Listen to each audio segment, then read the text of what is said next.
जो हिबेफ्रेनिक स्किज़ोफ्रेनिया आपने बताया या फिर जिसको हम डिसऑर्गेनाइज्ड स्किज़ोफ्रेनिया बोलते हैं, तो उसको डिसऑर्गेनाइज़ क्यों कहा जाता है? उसमें क्या-क्या डिसऑर्गेनाइज़ हो जाता है? मतलब ये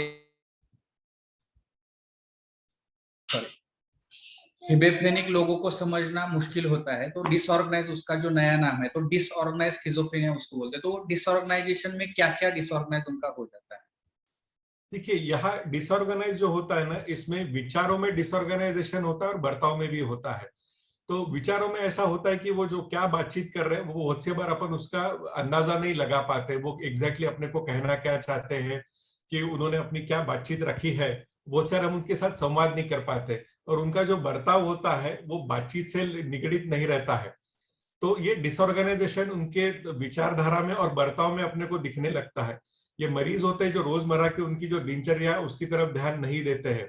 तो उसके कारण अपने को पाया जाता है कि वो बहुत ही गंदी अवस्था में है। बहुत पुराने कपड़े, गले हुए कपड़े उन्होंने पहने हुए हैं। बहुत सी बार उनकी त्वचा के ऊपर बहुत से अपने को बीमारियां भी दिखती है, दुर्गंध उनसे आती है। वो सड़क पे कचरा चुन रहे हैं या उसी में से कोई चीजें उठाकर खा रहे हैं। इस तरीके से जो लोग अपने को दिखते हैं, वो ज्यादातर डिसऑर्गेनाइज सिजोफ्रेनिया या हेबिफ्रेनिक सिजोफ्रेनिया के मरीज होते हैं।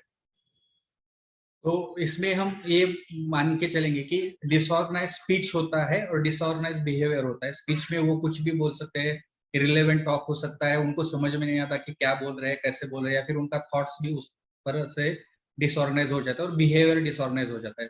तो यहाँ पे हम दर्शकों से बताना चाहेंगे कि हम बहुत बार जो रोड साइड में पाए जाते हैं, जो फटे हुए कपड़े पहना हुआ है, 3-4 दिन से नहाया हुआ नहीं है, दाढ़ी बड़ी हुई है, और कुछ भी कचरा लेके घूम रहा है, तो वो बहुत बार हमको ऐसे लगता है कि वो मतलब भिखारी है या फिर होमलेस है। ऐसे नहीं होता है, बहुत बार ऐसे हो सकता है कि वो बहुत अच्छे घर से हो, लेकिन वो डिसऑर्गेनाइज स्किज़ोफ्रेनिया का पेशेंट हो। अगर ऐसे होता है तो आप कृपया उसको पास वाले जो गवर्नमेंट हॉस्पिटल रहेगा या फिर प्राइवेट में भी आप लेके जा सकते हैं, या फिर ज़्यादातर आप गवर्नमेंट हॉस्पिटल में लेके जा सकते हैं और उनका इलाज करवा के वो पेशेंट अच्छा हो सकता है। जहाँ पे हम प्रैक्टिस करते हैं, मेंटल हॉस्पिटल में मैं प्रैक्टिस करता था, बहुत बार ऐसे होता था कि बाहर से लोग आते थे, ट्रेन से लोग आते थे और यहाँ पे रह जाते थे, और बहुत बार वो इस कंडीशन में पाए जाते थे। जब उसको ठीक करते थे, अच्छे होते तो उनका पता मिल जाता था और वो अपने घर वालों के पास में जा सकते थे।